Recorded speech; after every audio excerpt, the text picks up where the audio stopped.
गुरुजींनी ज्या मालकाचे पाय धरले त्या मालकाचे पाय त्या माऊलीनं धरले. मांडीवर साडी फाटली म्हणून अंधारात वाण द्यायची वेळ आली, त्या बाईनं त्या मालकाचे पाय धरल्याच्या नंतर त्या गावातल्या म्हशीला सुद्धा सोन्याच्या साखळ्या. याच्या पलीकडे सांगतो तुम्हाला, जगात सोन्याचे गाव असलेले भरपूर लोक होते, भरपूर. पण सोन्याचा मसनवाटा असलेला एकच माणूस होता, ते फक्त सुदामदेव. इंद्राला नगरी सोन्याची, माणसं मरत नाहीत. मसनवाट्याचा काय संबंध आहे? येऊ लागती माघारे, आनंदीतले मालकच म्हणतो ते. कशाची पावटी सरे? मगतया पुण्याची पावटी सरे, सवेची इंद्र पदाची उटी उतरे, येऊ लागती माघारे तुरी का पायला. असू द्या ना केवढा बी सोन्याच्या नगरीत राहणारा, चल बोंबलत खाली दगड. तू का म्हणे जाती पुण्यक्षय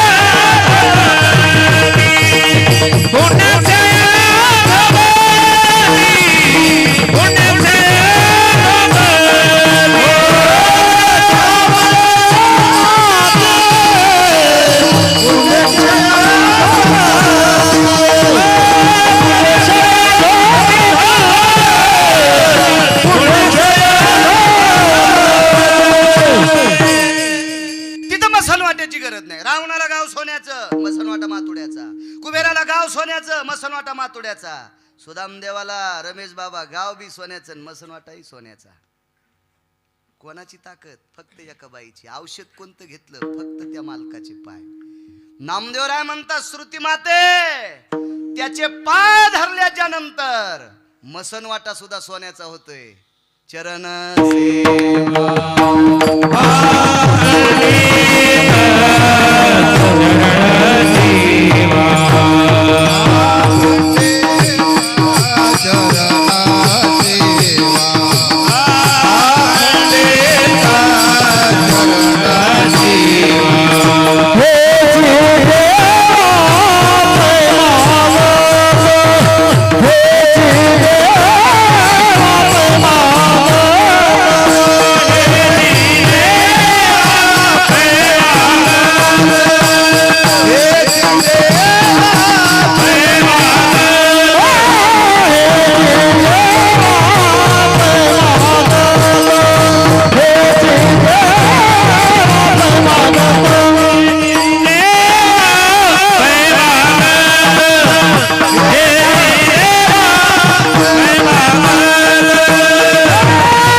लग्न झालेल्या नवरदेव नवरीनं कोण्या देवाच्या पाया पडायला जावं सावकार?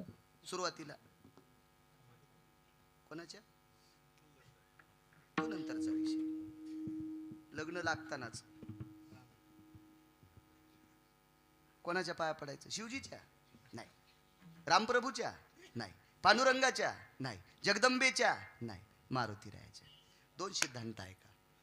एत प्रपंचान्वेति संस्कारम यत पदाच्युतम यजायतम रुद्रानाम एकादशयो. 11 रुद्र मारुतीराय. 16 संस्कारापैकी लग्न एक संस्कार आहे. चला. मृत्युरोर्भय व्याप्तियाम पिंडो तलाति जायतेम देह प्रद्धेशित कायायाम नामनिम प्रेतान भयोजिताः.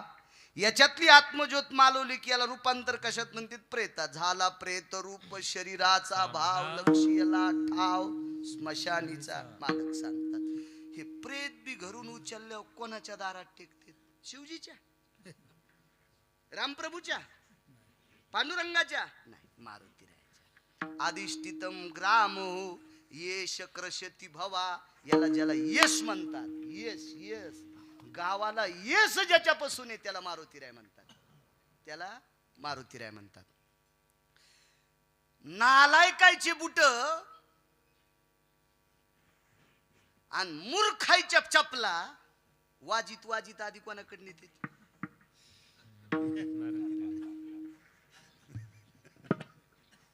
कळालं ना सगळ्याला, फक्त तुम्हाला सोडून, कारण तुम्हाला माहीतच नाही ना आहे का नाही काय, आणि गरज नाही. ज्याला दिसतच नाही त्यांच्या चष्म्याच्या दुकानात जाऊच नाही, काही गरज नाही त्याला, आहे का नाही. उग फुकट कळण शेंडी वळवळ काय करायची, हे आमचा करत आहे. चला, रावणानं सर्व देवता प्राप्त केल्या, राहिली होती की एखादी देवता, एक सोडून. महाराज भगवान शिवशंकर रावणानं म्हणावं ते ऐकत होते. फक्त रावणाचं न ऐकणारा एकच रुद्र होता, त्याचं नाव होतं मारुतीराय. त्याला एकादश रुद्र म्हणते, एकादश. किती ऐकावं शिवजीनं, किती ऐकावं, किती ऐकावं, ते माझ्याच तोंडातून ऐकायचं का? महाराज मुलगा हुशार होता म्हणून बाई सुटल्या, भगवान गणेश विद्वान होते म्हणून बाई सुटल्या. इतकं प्रसन्न करून घेतलं होतं रावणानं शिवजीला, इतकं प्रसन्न. काय रावण प्रभावशाली, किती प्रभावशाली रावण, किती प्रभावशाली. पण प्रचंड विद्वत्तेची आणि संपत्तीची व्याप्ती असताना एकच प्राप्त झाला नाही, फक्त मारुतीराय. आणि एकट्यामुळे रावणाला समुद्राच्या तीरावर फुकावं लागलं, ठाण ठाण ठाण ठाण ठाण गावऱ्या टाकून, एकट्या मारुतीराय.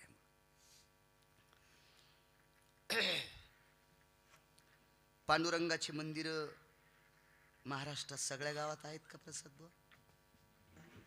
चला, महादेवाची मंदिरं सगळ्या गावात आहेत का? आता आता जराशी वाढायले तर.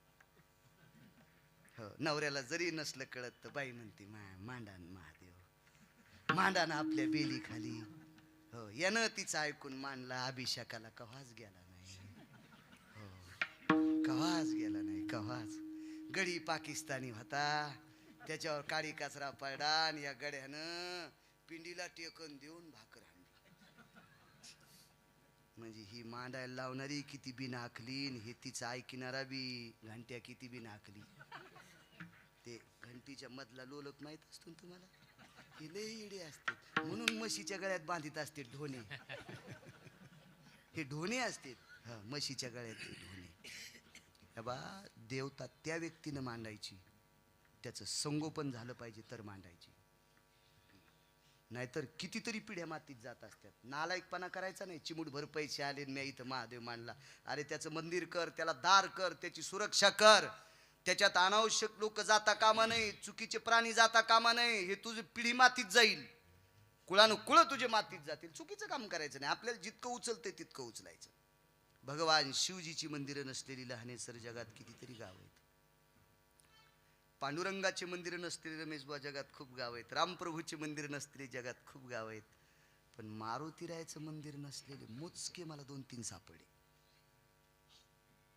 पण तिथे वेगळ्या अवतारात चंद्राचाच देव बसलेला, अवतार वेगळा, रूप वेगळं, पण अधिष्ठान मारुतीरायाचंच.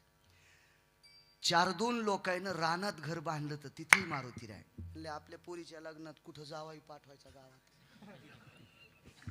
शेवंतीला, घरी का कपडे घालीनं पण जातो मुंडका आपटायला मारुतीरायाच्या पुढे. मला सांगा, श्रुती असेल, सगळे शास्त्रकार असतील, सगळे पुराणकार असतील, एकत्रित बसले, त्याने विचार केला, महाराज विश्व ज्याच्या हातात आहे त्याची मंदिरं कमी आहेत, विश्वाचं निसर्ग चक्र ज्याच्या डोळ्यात आहे त्याची मंदिरं कमी आहेत. विश्व कोणाच्या हातात? पांडुरंगाच्या. निसर्ग चक्र कोणाच्या हातात? रमेश बाबा भगवान शिवजीच्या. त्यानं डोळा उघाडा की पाऊस, त्यानं बंद केला की तुम्ही कोणते गाणे म्हणा थेंब पडत नाही, काही म्हणा काही करा थेंब पडत नाही. सगळं निसर्गाचं सृष्टीचक्र भगवान शिवशंकराच्या दृष्टीने हा डोळा त्याच्याकरता प्राप्त केलाय. एकादश नयन हा त्रिनयना स्थितेषु, सगळी सगळी त्या डोळ्यात ताकद आहे. मग एवढी मोठी ताकद असताना बऱ्याच गावात मंदिरं नाहीत. ज्याच्या कृपेशिवाय त्या पात्रात काही पडत नाही. पालन करता विटेवरचा मालक, ज्यानं निर्माण केले असा हाडा मासाचा कुंभार, सत्यलोकाचा मालक विधाता, त्याचं पुष्करला मंदिर आहे. इकडे जळकोट तालुक्यात एक मंदिर आहे, फार कमी आहेत ब्रह्मदेवाचे मंदिर, फार कमी. मग या तिन्ही देवाचे मंदिर नसणारी जगात कितीतरी गावं आहेत, पण मारुतीरायाचं मंदिर नसलेलं गावच नाही. हे शास्त्र, श्रुती, पुराण, न्याय हे सगळे एकत्रित बसले. शहाणे शहाणे माणसं, येडगळ नाही. येडगळ तर कोणाची इचकीत येत, कोणा शहाणे शहाणे एकत्रित बसले. असं का झालं असेल? श्रुतीनं न्याय दिला. राम प्रभूचे जेवढी मंदिर आहेत तेवढे मंदिरात मारुतीरायाचं स्थान कुठे? पटकन सांगा.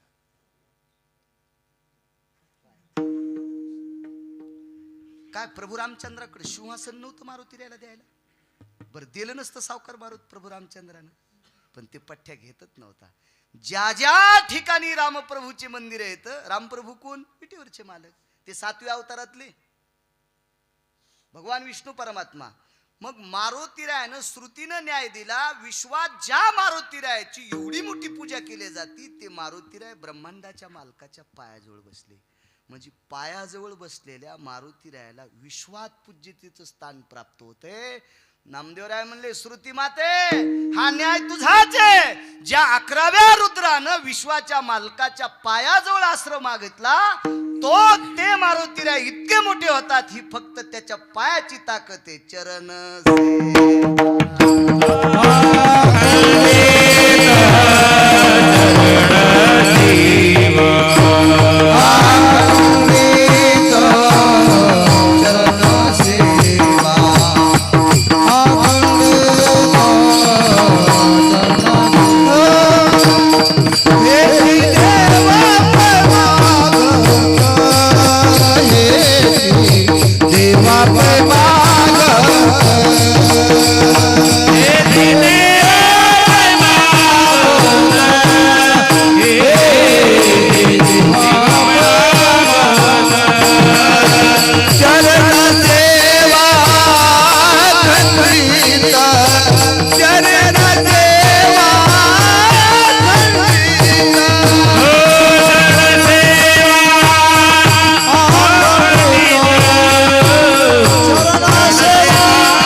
याच्या अगोदर वेगळंही बोलत होतो, म्हणजे इकडचं तिकडचं नाही, पुराणातलंच. पांडवांना गादी प्राप्त झाली. एक जणांना पांडव बळकट होते. येडगळेस तू. सगळ्यात बलशाली लोक कोण्या पक्षात होते? तर कौरवाच्या पक्षात होते. कधीच खोटं न बोलणारी माणसं कोणाच्या पक्षात होती? तर कौरवाच्या. कर्ण खोटं बोललेलं तुम्हाला कुठं सापडलं का आतापर्यंत तुमच्या वाचनात? हरी महाराज, प्रसाद बाबा सापडला तुम्हाला? कुठं वाचायला भेटलं? इतका इमानदार कर्ण.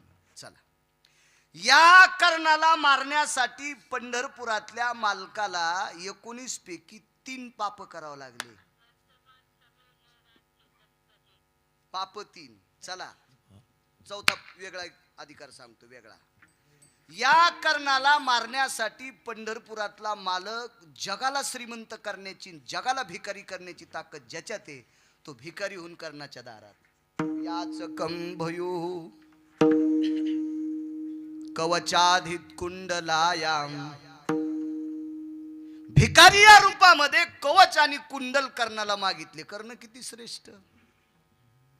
कर्णाला फोडण्यासाठी विश्वाच्या मालकानं ते कोण्या कुळात जन्माला आलाय त्याला सिद्ध करण्यासाठी त्याची आई तिथं नेली आणि कुंतीनं पाहिल्याबरोबर पान्हा आलाय, पान्हा. कोणाला म्हणते ताई? महाराज काय वात्सल्य असेल ते. महाराज फार दिवसाला लेकरू दिसल्याच्या नंतर दाढी मिशाचं लेकरू दिसल्या माईच्या हृदयातून दूध येते. त्या अर्थी त्या आईचं स्थान किती मोठं असेल याची जराशी अक्कल धरा तरुणांनी. 22.5 वर्षाचं पोरग युद्धामध्ये शेवटचे श्वास मोजते, त्या वेळेला आपला मुलगा वाचावा म्हणून त्या माईनं विश्वाचा बाप भाऊ होता तिचा, त्याला स्वतःच्या दुधाचं पत्र लिहिलं. आणि 22.5 वर्षाचं पोरग झाल्यावर स्वामीजी माईच्या वक्षस्थळातून दूध आलं आणि त्याचं पत्र लिहिलं.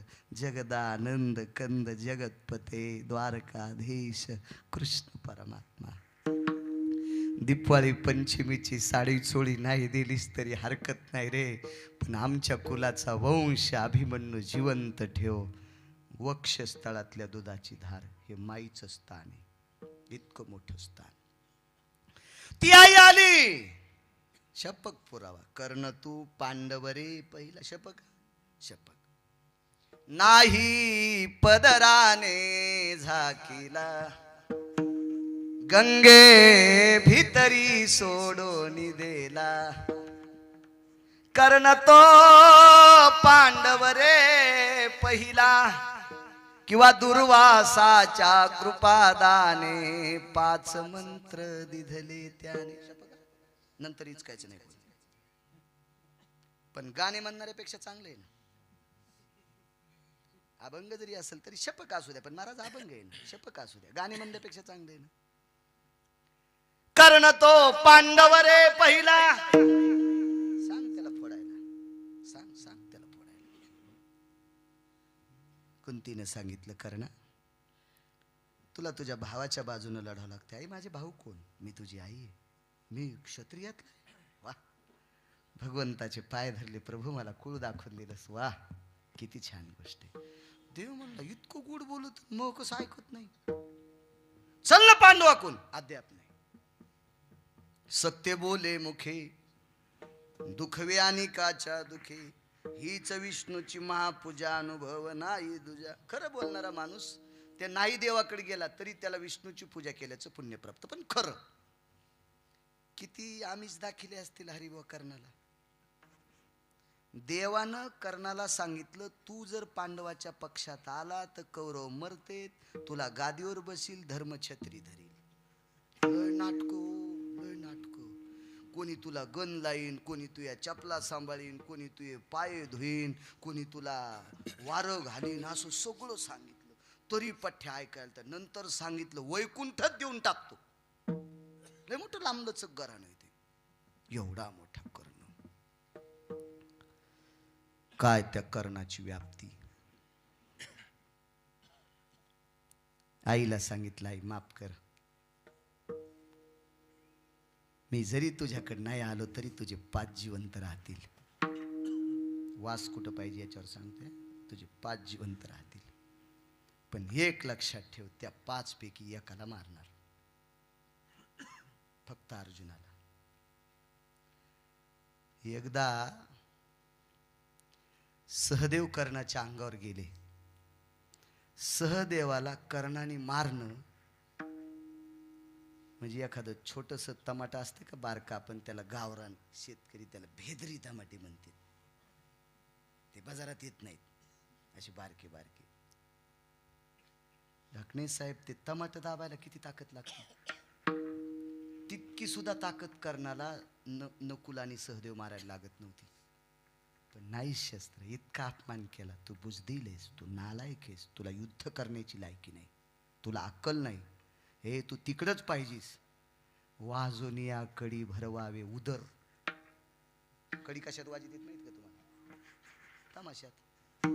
मया झोपडी जा बांबुलय खिडका, मई झोपडी मोडल बर का. कडी कशात वाजित? वाजवोनी कडी भरावे उदर. किती अपमान केला असेल महाराज. तू अवडंबरीचं नृत्यात कडी वाजून पोट भरायच्या लायकीचा, तुला युद्ध करता येतं का? कर्ण ज्या वेळेला धारातीर्थी पडला त्यावेळेला सगळे भाऊ होते आले.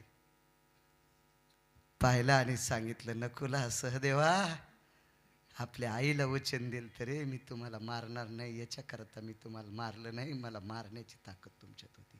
एवढा मोठा पुरुषार्थ. काय माईसाठी प्रेम, इतकं आईसाठी प्रेम या पवित्र भारत देशात सांगावा. आणि याच भारत देशातल्या एका व्यक्तीनं आईसाठी चुकीचा शब्द वापरला. तो काही सामान्य कुळातला नव्हता, सामान्य कुळातला नव्हता. मिरे मिरे कश्यपाचा नातू, मिरे मिरे मिरे कश्यपाचा नातू.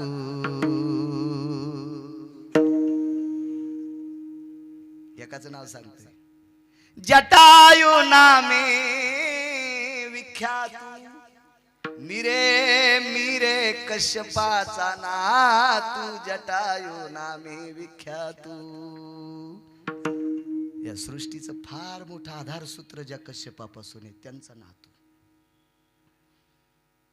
एक आरोन याच कुळातला आईसाठी चुकीचा शब्द वापरला. वाटेल ते प्रयत्न केले, तर्पण केले. तर्पण सगळ्या गंगेवर तर्पण करता येत ते बरं का, येड्यावून नाही करायचं. आमच्या आजोबाचं श्राद्ध आम्ही त्या वड्याला केलंय. नालायक, तुला काय कळतं का शास्त्र? त्या वडा वाहतू कोणीकडं? आपल्याकडे आगाऊपणा करायचा नाही.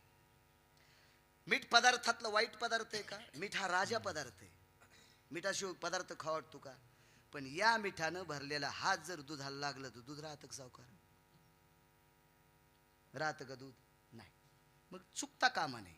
नेम चुकला, काम संपलं. एका शिकाऱ्याकडे एकच बाण होता, एकच बाण. वाघाच्या मागे लागला, हाणतो हाणतो. वाघाला माहित होतं इतकं नियमदार आहे, इतकं नियमदार आहे, इतकं नियमदार आहे, यानं हाणलं की आपण मेलच. पण हे आयटीत आल्यामुळं बाण झाडाला लागला आणि वाघ आला आणि याला खाल्लं. नेम चुकल्यावर कोण जाते? वाघ गेला का स्वामीजी? नाही, हे गेला. नियम चुकला की तसं प्रत्येक जण जात असतो. तसे म्हणून नियम चुकायचे नाही. उगा कुठे बी एखाद्यानं, मी परवाला परिक्रमेत गेल्याच्या नंतर एका व्यक्तीचं वाक्य आहे, महाराष्ट्र इतका पवित्र आहे, या पृथ्वीवर भारत देशात असं एकच स्थान आहे की ते महाराष्ट्र स्थान आहे, की त्या स्थानात जास्त संतांची जन्मस्थान, संताच्या पदस्पर्शाने पुनीत झालेलं सर्वात मोठं कोणतं राज्य असेल तर ते महाराष्ट्र राज्य. ज्याची महानता ब्रह्मदेवाला मोजता येत नाही त्याचं नाव महाराष्ट्र. पण तुमच्या महाराष्ट्रात जे दुकान चलत नाही ते तुमच्या महाराष्ट्रात टाका, ते मस्त चलत. मला मध्य प्रदेशातल्या एका महाराजांनी सांगितलं. आणि खरंच शिवजींची पूजा कशी करावी हे नर्मदा खंडात जा, तुम्ही ते गेलते गाडीने परवा, जा. कशी करावी भगवान शिवजींची पूजा, रामप्रभूंची आरती कशी करावी, जगदंबेची आरती कशी करावी, गणेशाची आरती कशी करावी, त्या लोकांकडनं शिका. आपल्याकडे इतकं गोड सांगितलेलं, इतकं गोड सांगितलेलं, पण आपलं काय झालं माहितीये का? आपल्याला एक बी प्याराच वाटत नाही. जेवारीच जवस का लिहिलं, जेवारीच शेंदड टाकले. टाकू द्या ना, टाकू द्या ना, टाकू द्या ना, टाकू द्या ना. पण शेंदडाचं बी कडू असते का गोड? कडू. आणि गोड वाळकाचे शेंदड होत असतात का? नाही. साने शेतकरी ज्या वेळेला ज्वारी पाडायची त्यावेळेला मग शेंदाडा आणायचे, बैलाला ते दोडे आणायचे, बैलाला चारायचे. महिना महिना दोडे बैलाला, बैल बम सुटायचे. काही प्रणाली होती, नियमावली होती, सगळ्या गोष्टी होत्या.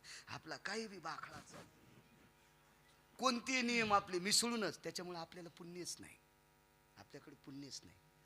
तर्पण केलं, चर्मणवती नावाच्या गंगेच्या तीरावर तर्पण केलं. वंग देशाचा राजा कर्ण, या कर्णाचं लग्न ज्या गंगेच्या तीरावर झालं त्या गंगेला चर्मणवती नावाची गंगा म्हणतात. त्या तीरावर तर्पण विधी केला पण पाप संपत नव्हतं. शेवटी एक सिद्धांत सांगतो, वास द्यावा पंढरीचा. वाटेल ते प्रयत्न केले. महाराज एवढ्या मोठ्या कुळातलं लेकरू काय सामान्य वाचित असेल का गावसाहेब? खूपसे प्रयत्न केले, खूपसे प्रयत्न केले, पण हातबल झाला. शेवटी एका साधकानं सांगितलं, या पापातून मुक्त होण्यासाठी पंढरपूरला जाय. आता पंढरपूरला जायचं पण नौकर आहे दुसऱ्याचा, बिना पैशाचा नौकर आहे, नौकर आहे सूर्यनारायणाचा. आणि या अरुणाशिवाय रथ हाकताच येत नाही कोणाला. एक दिवस जर अरुण गैरहजर राहिला तर आपण म्हशीला वगैरे सोडायचे कवा? एक दिवस जर अरुण गैरहजर राहिला तर गाईला वासरं सोडायचे कधी? एक दिवस गैरहजर राहिला तर आपण सडा टाकायचा कधी? एक दिवस गैरहजर राहिला तर आपण भगवान शिवजीला पाणी अर्पण करायचं कधी? एक दिवस गैरहजर राहिला तर पांडुरंगाला मंजुळा अर्पण करायच्या कधी? एक दिवस जर गैरहजर राहिला तर गंगेची आंघोळ करायची कधी? आपल्या बापाची जहागिरी गंगेत कधी बी आंघोळ करायला? महाराज न्यायशास्त्र ज्यानं केलंय त्यानं चुकीच्या टायमाला आंघोळ केली. वाक्य जरा नीट ऐक जा. आपण फार पवित्र संप्रदायातली माणसं आहे. पोकळवादी कारभार नका घेत जाऊ. न्यायशास्त्र कोणी केलं? गौतमानं. न्यायशास्त्र. न्याय किती आहेत हरी महाराज? 10 न्याय. 10 न्याय. आपल्या कोर्टात किती वापरीत? तुम्ही नका उत्तर देऊ, अंगावर घराने. आपल्या कोर्टातले न्याय म्हणजे चाळणीत पाणी. चाळणीत पाणी. चाळणीत पाणी येत असता का साहेब? नाही. चाळणीतल्या ताराला चिटकलेला पाण्याचा थेंब इतका जरी हस्तिकविटन्य न्याय आपल्या कोर्टात जर आजमावला तर अत्याचार करणाऱ्या माणसाला तिसऱ्या दिवसाचा सूर्य पाहता येत नाही. याला हस्तिकविटन्य न्याय म्हणतात. या न्यायाला हस्तिकविटन्य न्याय म्हणतात. त्याचा कसा असतो ते जाऊ द्या, एवढं काय गुत थोडंच घेतलंय नाही. आणि मी का जज आहे का? मी वकील आहे? मी 7वी पास आहे.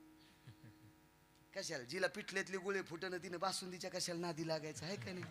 हा, जिला गौऱ्या लावताय ना ती म्हणली मी धिरडे करते. म्हणलं राहू दे, पिठाचा नाश होईल चतुरा, राहू दे, कशाला येडेवानी करायली तू? तुला गौऱ्या लावताय ना, कशाला तू आता धिरडे करायली? तसं मी उगा आगाऊपणा आहे माझा तो. याला हस्तिकविटन्य न्याय म्हणतात नागरिक सर. मग हा न्यायशास्त्र करणारा मुनी श्री गौतम महामुनी. अधिकारी किती? ज्यानं साळी पेरल्याच्या तिफन आणल्याच्या नंतर ज्याच्या पत्नीनं साळी पेरल्यावर तिसऱ्या मुरडानात तिफन आल्यावर पहिल्या मुरडानातल्या साळी कापता येत होत्या. प्रजन्य कालां रिक्तो शिरुदयां जठरानलो तृप्तान वसायां भनंगान वृत्ती खलु साधवेना तृप्तावसायां यत साधवेसी. त्या काळात साधूला भिक्षा मागितल्यावर सुद्धा काही भेटत नव्हतं. या साधूंना भिक्षा मागायची वेळ येऊ नये म्हणून त्या न्यायशास्त्रीच्या पत्नीनं साळी पेरल्याच्या नंतर तिसऱ्या मुरडणात गेल्यावर साळी कापायला येत होती. आणि साधू जीव घातले. तिचं नाव स्वामीजी अहिल्या. एकच चुकलं हो, एकच चुकलं. फक्त पुराणानं सांगितलेल्या व्यतिरिक्त गंगेत आंघोळ केली. आपल्या तर लय गोड काम. आषाढीला जाण्याचा लय जोर. आणि आषाढीची द्वादशी बार्शीत सोडायचा तर लय छंद. नाही गर्दी होती बापा. टाक द्वारका चपात्या टाक पटपट. एकादशीला चपात्या केल्या पंढरपुरात. हो, पिठल्या सगळ्यात चपात्या टेम्पूत टाकल्या. आणि पिठलन चपात्या एकादशीच्या दिवशी केलेल्या चंद्रभागा ओलांडून बाहेर आल्या. आणि बार्शीत उजळड्या एकादश सोडली, द्वादश सोडली. भक्षंती गौमासा समंत्य. महाराज शहाणी माणसं द्वादशीच्या स्वयंपाकाला जर जिलेबी करायची असेल तर टाळीत होते. कारण जिलेबीचं पीठ लावायला एकादशीचा पर्व काळ लागतोय. आणि एकादशीच्या दिवशी जर जिलेबीचं पीठ लावलं असेल तर ते द्वादशीच्या दिवशी खाता येत नाही. ते गौमासा समान. हे शास्त्र आहे. म्हणून द्वादशी सोडायला शक्यतो तिसरा प्रहर सुरू झाल्याच्या नंतर स्वयंपाक सुरू करायचा असा सिद्धांत. आपल्याला किती जोर पंढरपूरला जायचे आणि पार माजलगाव मध्ये आल्यावर द्वादश सोडायची. मंजुळीनं चपात्या तिथं केलत्या. तिथं बाई 12लाच उठली. एक कुठं न गेली. एक इतक्या गाऱ्यात आंघोळीला गेले बाई. कना कना कना उंडा एवढा मोठा तिंबला. यायच्या मड्यावर चपात्या घातल्या. तो मड आमुष्याच्या दिवशी निघू मंजुळी. तुला कोण सांगितलं हा नालायकपणा? न्याय सांगतोय. काय चुकलं? 2 देवानं नालायकपणा केला आगाव साहेब. 2 देव हे नालायक कोंबडी झाली. कोंबडी. कोणते देव होते? घरी गेल्यावर पा गुत्त थोडं घेतलं मी. या देवानं कोंबड्याचं रूप घेतलं आणि रात्री 2 वाजता एका पवित्र महात्म्याच्या दारात बोंबलले. आणि साधूला वाटलं ब्राह्मी मुहूर्त सुरू झालं.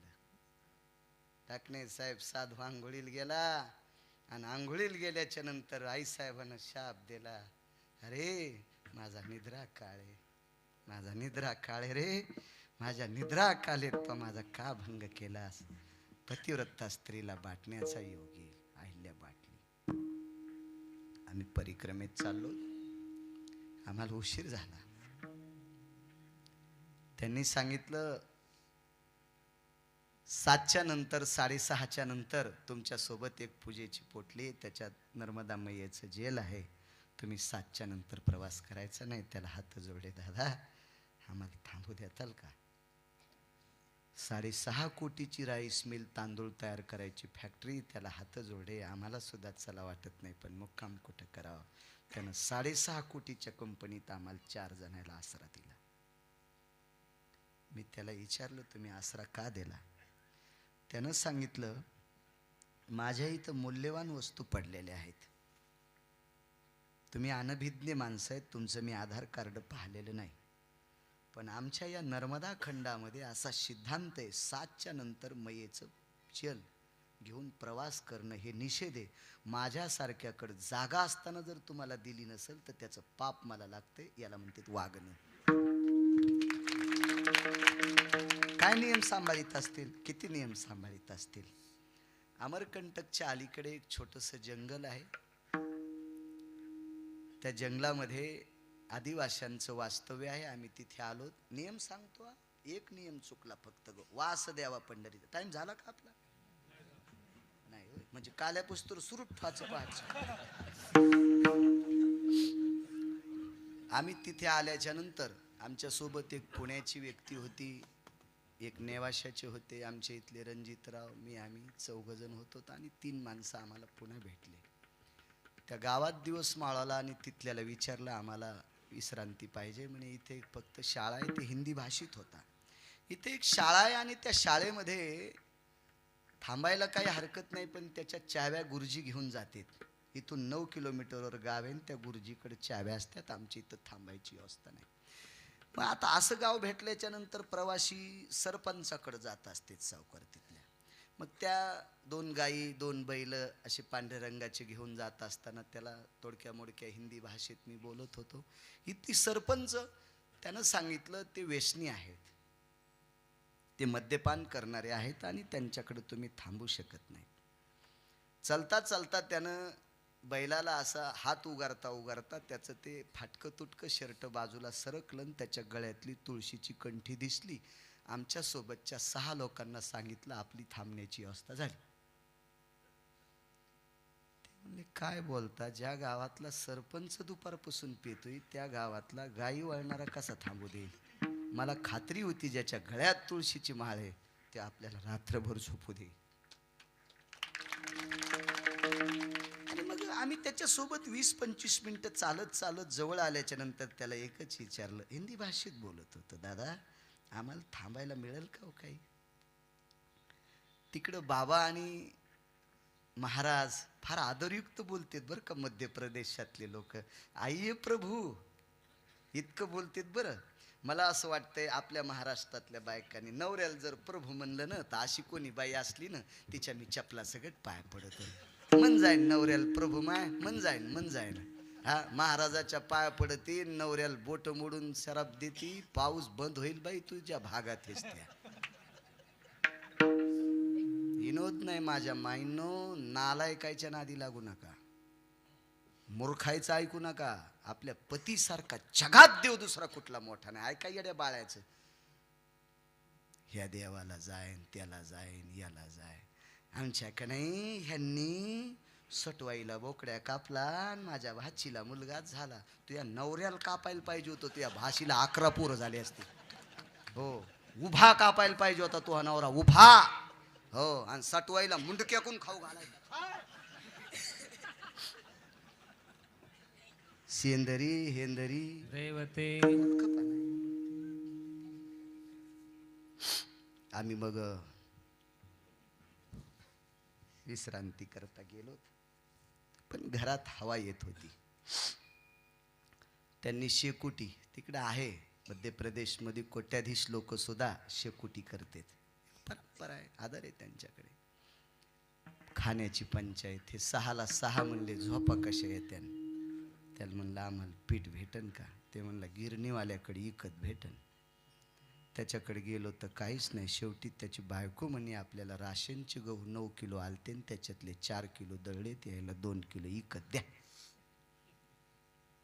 म्हणजे 100 रुपये किलो पीठ लाईन. आम्ही शेरक्स 2-1 किलो पीठ त्यांच्याकडून घेतलं. नियम सांगतो या पवित्र देशातले नियम, किती पवित्र लोक आहेत आणि नियम चुकल्यावर काय होते. आम्हाला पीठ दिलं. पीठ दिल्याच्या नंतर आमच्याकडे तेल नाही, काय नाही. आम्ही ज्याच्याकडे थांबलो त्याच्याकडे खरंच तेल नाही.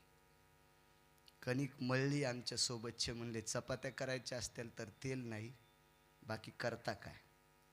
त्याच्या सगळ्या 2 किलो पिठाच्या चपात्या केल्या. आपल्या बायका पुरणपोळी जशी दुमडीतात तशा 4-4 घड्या केल्या, ठेवून दिल्या. आणि मग त्यांच्यातली एक जण म्हणले आमच्या इथं किराणा दुकान आहे. आणि मग तेल आणलं. जिऱ्याची पुडी आणली 5 रुपयाची, फोडणी दिली, तेलाला पाणी टाकलं आणि त्या सगळ्या चपात्या उकळल्या. उकळल्याच्या नंतर आम्ही त्या सगळ्या 7 लोकांना त्या चपात्या खाल्ल्या उकळलेल्या. आणि मग म्हणलं तुमच्या पिठाचे पैसे किती झाले. खिशाला हात घातल्याबरोबर त्याची आजी आली आणि तिनं सांगितलं. ती त्यांच्या भाषेत बोलत होता. मी त्याला विचारलं काय म्हणाली. पैसे घेतले नाही आमच्याकडनं. तर का घेत नाही तुम्ही, 2 किलो पीठ आम्हाला विकत दिलं. त्यानं त्याच्या भाषेतून मराठीत मला असं हिंदीत सांगितलं. मला कळालं. आमची आजी म्हणली आपल्या 2-3 पिढ्यापासून आपण आदिवासी अत्यंत गरीब आहोत. आत्तापर्यंत माझं लग्न झाल्यापासून परिक्रमा करणारा आपल्या इथं कोणीच आला नाही. आणि 2 किलो पीठ विकत घेऊ नकोस विकत पीठ.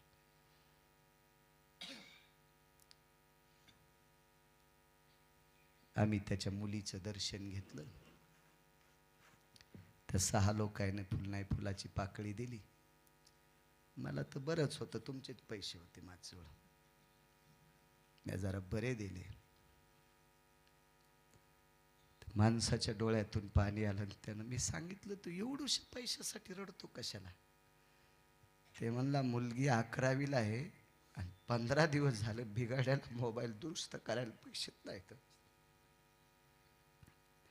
15 दिवस झालं बिघडलेला मोबाईल दुरुस्त करण्यासाठी पैसेच नाहीत. असू दे म्हणलं काय हरकत नाही, पुन्हा 500 रुपये धर.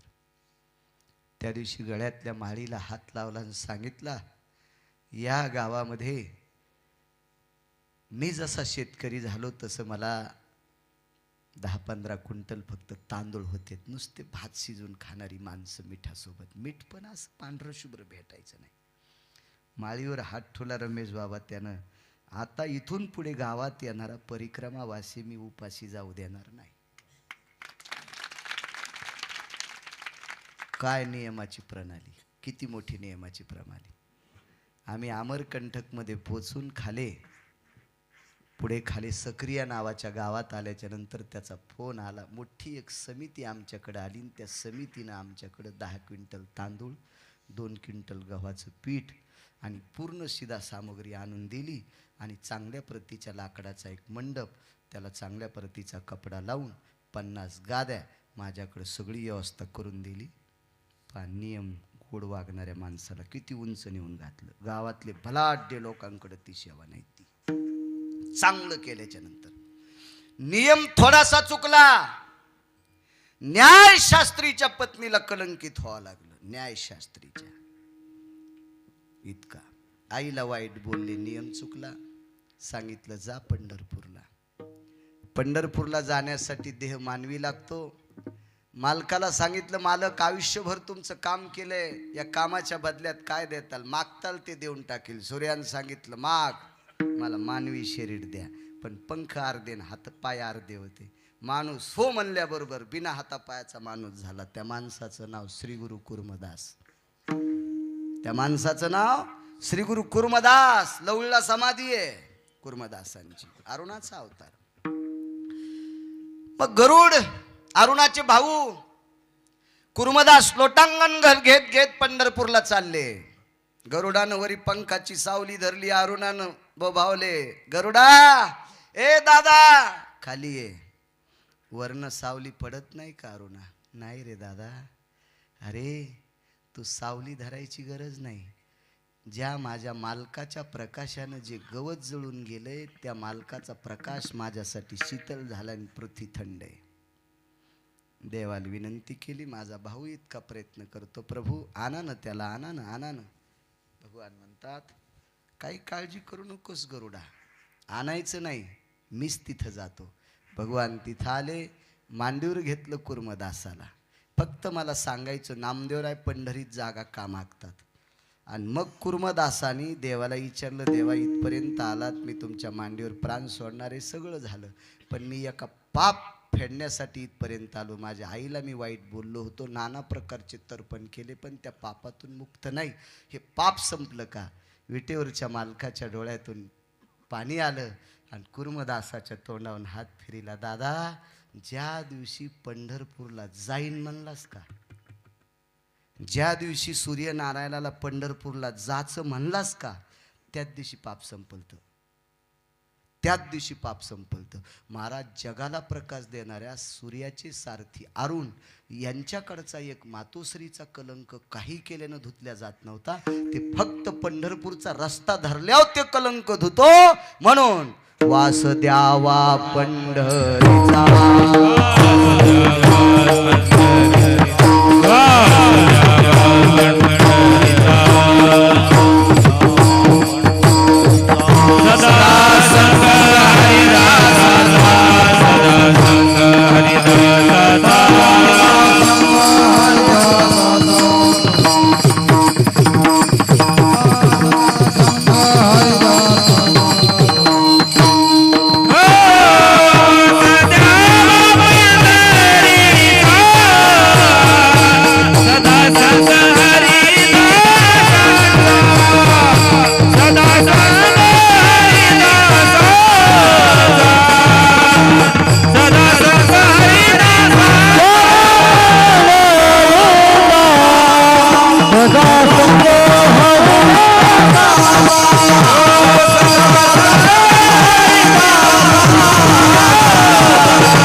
पण पंढरपुरासारखं नाही. सदा संग हरिदासाचा. ऐकता 5 मिनिटात का घेऊ विठो बरोबर नाही. हरिदासाची ताकद किती मोठी. रोज असंच म्हणतात का स्वामीजी तुम्ही? आता लोकच्या 7 कीर्तन करायला असंच पिळलं का तुम्ही चरकात? नाही. मॅच बरं कुठं तुमच्या आश्रमात म्हशी घातल्या? चला, मोठ्यांचा आदेश. हरिदासाची संगती का? महाराज तुम्हाला हरिदास भेटल्यावर किती फायदा होईल सोडून द्या. पंढरपुरातल्या मालकाचंच हरिदासानं भलं केलं. हरिदास जर पंढरपुरातल्या मालकाला नसता भेटला ना, तर पंढरपुरातल्या मालकाला तुमच्या आमच्या दारात भीक मागावं लागली असती. भीक. भगवान विष्णू परमात्म्याला भीक मागावं लागली असती. इतकी हरिदासाची ताकद. 5 मिनिटात ऐका रमेश बाबा. महर्षी सांदीपनीच्या आश्रमावर 23 लोक शिकायला. 23. त्याच्यातल्या दोघांची नाव ऐका. भगवान द्वारकाधीश कृष्ण परमात्मा म्हणजे पंढरपुरातला बाप सेठजी एक विकाची, आणि दुसरे सुदामदेव. 23 मधले 2 बस झाले. काय करायचे आपल्याला? जेवणाच्या आधी जेवणाच्या नंतर एक गोळी बस झालं. काय करायचं? पाठचं पाठ जाणे, पण उग कशाला ताण घ्यायचा. 2 23 पैकी 2. तर जग ज्याच्या ताब्यात आघाव साहेब तो एक विद्यार्थी, आणि जगाच्या बापाला ज्यानं शाबीत ठेवलं ते सुदामदेव एक विद्यार्थी. कायच विद्यार्थी गोड. आणि सरपण आणायला निघाले. महाराज गुरुच्या आश्रमावर कसं राहा, नुसते उपरणे हाणण्यापुरतच, त्याचे धोत्र हाणण्यापुरतच. कोणी गुरुला सत्कारात शाल घातली की ओढी. मागच्या जन्मात का जाळ वाढायला होता का सुंबळ्या तू? जरा हिशोबात राहिलं रे. काय गुरुच्या सानिध्यात कसं राहा. जा सरपण आणाय. सरपण आणायचं कोणतं महाराज? किती न्याय असन. शुष्क काष्ट जरी का निसर्गाची या उजगरी उष्ण काला खंड बोहरी उष्णतेनं पाण्याची अपुरता भाग किंवा कशानं तरी उन्मळलेल्या आपण मत्या वाळलेल्या झाडाची लाकडं आणणं हा न्याय. ओलं तोडून नाही. शास्त्र आहे. आपण जे यज्ञाला संविधान आणतो का आपलं आणि दाढीवाल्या बोकड्याचं सारखंच. आमच्याकडे जगदंबेचा होम आहे, हवन आहे, तर्पण विधी आहे, संविधान आहे. लुचायतला झाड अरे मागच्या जन्मात का शिळीचं पोरग होतास का काय तू काय. त्याला शास्त्र आहे, नियम आहे. हे बा आवताला दांडी चोडायची असेल ना तर शुद्ध पक्षात तोडीत नसते. जास्त किडा लागतो. रमेश बुवा तुम्ही आवत हाणलं नाही. हाणलं का महाराजांना आवत? तुम्ही बी नाही. हा बघा ना माझ्याकडे तुम्ही पण नाही. हरी महाराज तुम्ही बी नाही. चांदण्यामध्ये झाड तोडलं की त्याला कीड लागत असते.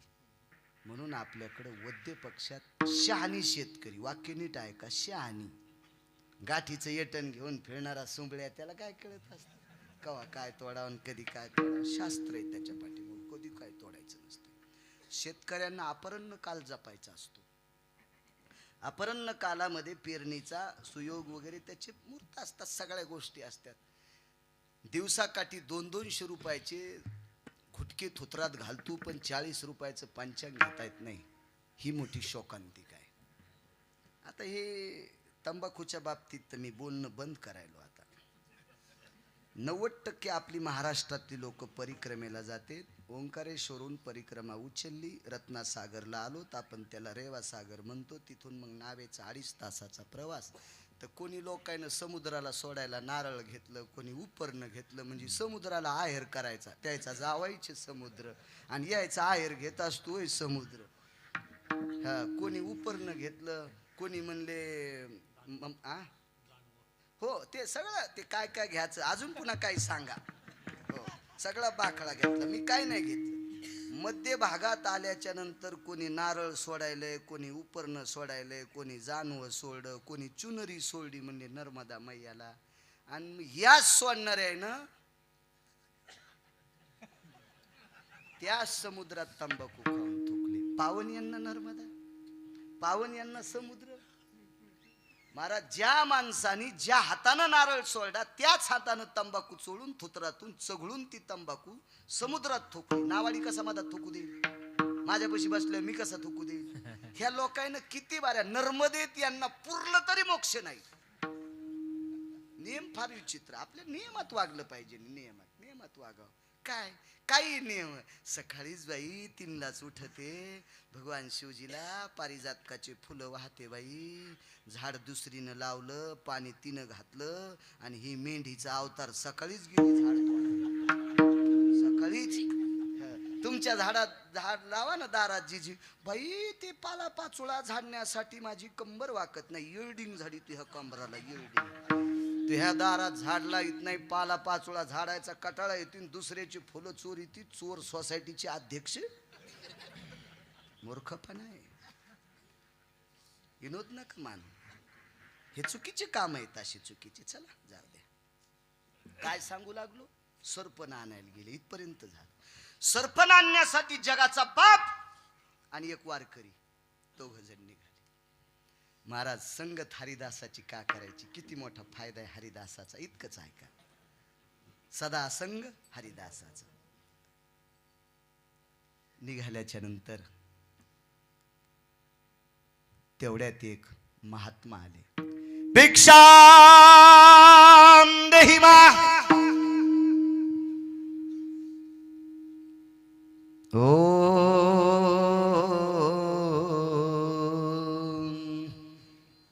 स्वजास्तिद पारणियो भिक्षास्तितो जलभयदिदावजत् निरेना. खलु यां रिक्तहृदयो भो भिक्षां देहि माम्. सपुनितो सदेशां भारतेषु तटायां गंगोदकाना. या कृपा पात्रेण देव तरुयम साक्षियो म्हणजे तुलसीयाम साक्षयो सनारायण हरिहरायो. तुळशीत महादेवाची पिंड. सपवित्रोति साक्षायाम भिक्षाम देहि मां. बाईने सांगितलं माफ करा, आपल्याला देण्यासाठी काही नाही. ठीक आहे. बाईकडे पसाभर हरभरे होते. सदा संग हरिदासाचा. पसाभर हरभरे बाईकडे. हरिदासाची संगत किती चांगली. पसाभरच हरभरे. बाईनं का दिले नाही? बाईच्या लक्षात होत कोमल लेकर सरपण आणायला चाललेत, काय खातील. आणि त्या हरभऱ्याची कपड्यात बांधलेली गाठ सुदामदेवाच्या हातात देऊन टाकली. महाराज त्रिकाल ज्ञानी साधू होता. काय नाव असेल त्या साधूचं सांगता येईल? किती भागवत ऐकिले मला पुरा आता उद्याचा काला झाल्यावर पण. किती रामायण ऐकिले, किती शिवपुराण ऐकिले. 5 रागीट साधू पैकी एक साधू रागीट होता तो. त्या साधूचं नाव आहे दुर्वास. भिक्षां देहि मां. त्रिकाल ज्ञानी साधू. साधून त्रिकाल ज्ञानाला लक्षात घेतलं. बाईकडे हरभरे होते मुठभर. बाईने लेकराला दिले पण एवढ्या मोठ्या महात्म्याला दिले नाही. बाईला शाप देण्याची ताकद नाही. का? कारण जगाचा बाप त्या बाईच्या पाया पडत होता. महर्षी सांदीपनींची पत्नी. नाव सांगता येईल का जिजी त्या सांदीपनीच्या पत्नीचं नाव? सांगा ना बाळ्याला, सांगा सांगा ना. संक्रांतीच्या दिवशी तिचं नाव घेतल्याशिवाय तुमचं वाण पूर्ण होत नाही. मालिकातल्या कुंटल भर बाया तुमच्या ध्यानात असतील. अशा लिहिल्यावर तुम्हाला रजिस्टर पुरायचं नाही. एक रजिस्टर. पण सांदीपनींची पत्नी सांगता येणार नाही तुम्हाला. वा वा काय पुरुषार्थ. इथून सुरुवात आहे जिंतूरची. म्हणूनच काय लोक याला जितूर म्हणते. वा वा वा रे वा जितुरे होत. जाऊ द्या, लागा उद्यापासून कामाला. आणि उद्या सकाळी मला सांगा सांदीपनींच्या पत्नीचं नाव. काय ताकद बाईची. महाराज बाईच्या डोळ्यातलं पाणी पाहिल्याबरोबर त्याच्या अंतःकरणाला दुःख झालं ना. अश्रूला विचारलं कशा करता डोळ्यातून खाली पडले. तुझ्यासारखं तिचं समुद्रात बुडून मेलंय. तुझ्यासारखं तिचा मुलगा समुद्रात बुडून मेलाय. अश्रूनं सांगितलं रामराव. विश्वाच्या मालकानं भगवान शिवजीला सांगितलं काय सूत्र खालीवरी करायचे तर करा पण बाईचं पोरग वापस द्या. मृत पुत्र जीवाला. आणि गुरुदक्षिणेत साधूला पोरग देऊन टाकलं. महर्षी सांदीपनीचा मुलगा समुद्र स्नानाला गेला. शिल्पी काढीत नव्हता पण चुकीच्या ठिकाणी स्नान केलं आणि मृत्यू पावला. वापस केली. एका अश्रूची ताकद. काय शाप देता येईल स्वामीजी त्या बाईला.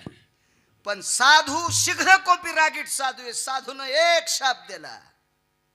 या हरभऱ्याचा पुरुषार्थ पाहून घेऊ. पाऊस सुरू झाला हो धीरजजी. पाऊस सुरू झाला. आणि वरच्या फांदीवर सुदामदेव आणि खालच्या फांदीवर जगाचा बाप होता. काय आमचे सांगणारे कधी कधी सांगतेत काय सुदामदेव हरभरे खाऊ लागले बर का. आणि काय ते हरभरे कडकड वाजू लागले बर का. आणि काय त्या कडकड हरभरी वाजण्याचा आवाज आल्या देव म्हणत होता बर का. आवाज कशाचा यालाय तर सुदामदेव म्हणले थंडीनं दात कडकड वाजायले. आणि म्हणून भगवान म्हणले एकटाच हरभरे खालास तू भिकारी होशील. ना आलाय का जरा वाचून सांग जाय सुंबळ्या. तू इतका नदीला चालला बोंगाळत तर तू ह्या पुढच्या आई किनारी वड्याला जातील ना. येडपटे का काय असं सांगत असतील का. पाहुणी ग्रंथ आणि वाचूनी पुराण सांगावे. काही कसं सांगते मला सांगा.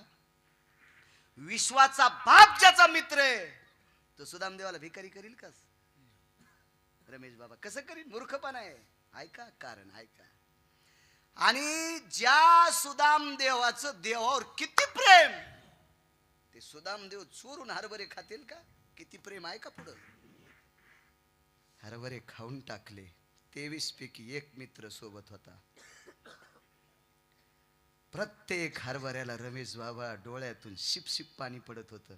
एक हरभरा सावकार खाल्ला ना शिपभर पाणी पडत होतं. भीती होती त्या हरभऱ्यामध्ये. सगळे खाऊन टाकले. टरकल सुद्धा जिवंत नाही. टरकल सुद्धा गावसाहेब जिवंत नाही. खाली उतरल्याबरोबर देवानं हात धरला.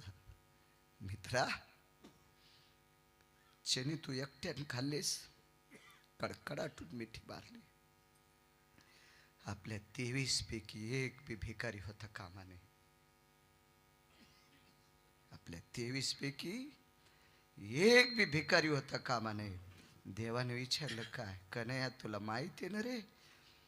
अरे दुर्वासाने शाप देलता, घरात भिक्षा असताना मला दिली नाही. ही भिक्षा जो खाईन तो दरिद्री होईल.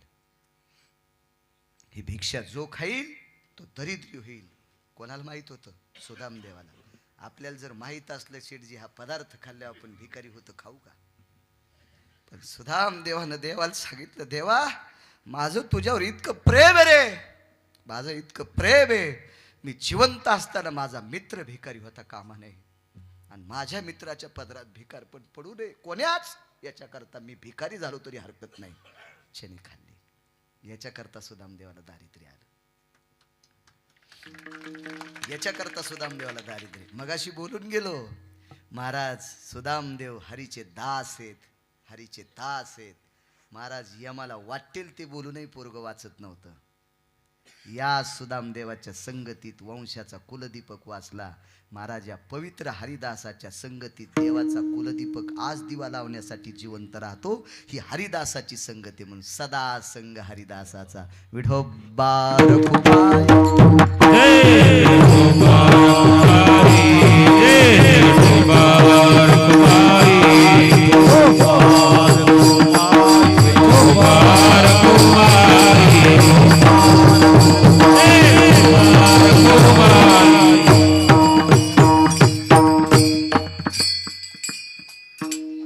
महिलांनी वगळता सगळ्या पुरुषांनी फक्त 30 सेकंद हातवरी करा.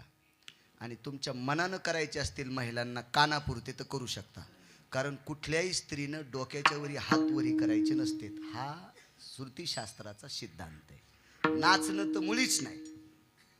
हो, पण तुम्ही कानापर्यंत हातवरी करून जर टाळी वाजिली तर माझा विटेवरचा मालक गुरुजींची फार मोठी कृपा होईल. आणि पुरुषांनी जितके वरी करायचे तितके करा. गुरु महाराज गुरु जय जय रंगनाथ सद्गुरु. गुरु महाराज गुरु जय जय रंगनाथ सद्गुरु. गुरु महाराज गुरु जय जय रंगनाथ सद्गुरु. गुरु महाराज गुरु जय जय रंगनाथ सद्गुरु. जय रंगनाथ सद्गुरु. रंगनाथ सद्गुरु. जय जय रंगनाथ सद्गुरु. जय जय रंगनाथ सद्गुरु.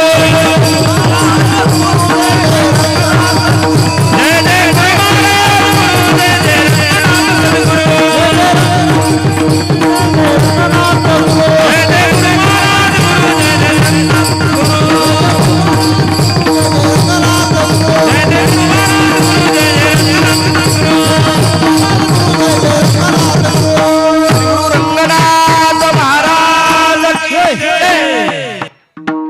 श्री गुरु ज्ञानसूर्य ज्ञानभास्कर श्री गुरु रंगनाथ गुरुजींच्या पुण्यस्मरणाचा हा सोहळा आहे.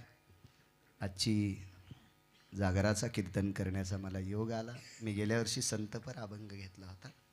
चला, साधूची पुण्यतिथी असेल तर बाकीच्या काही मर्यादा, असं काही एवढं काही बंधन नसतं, तेही घेता येत असतो.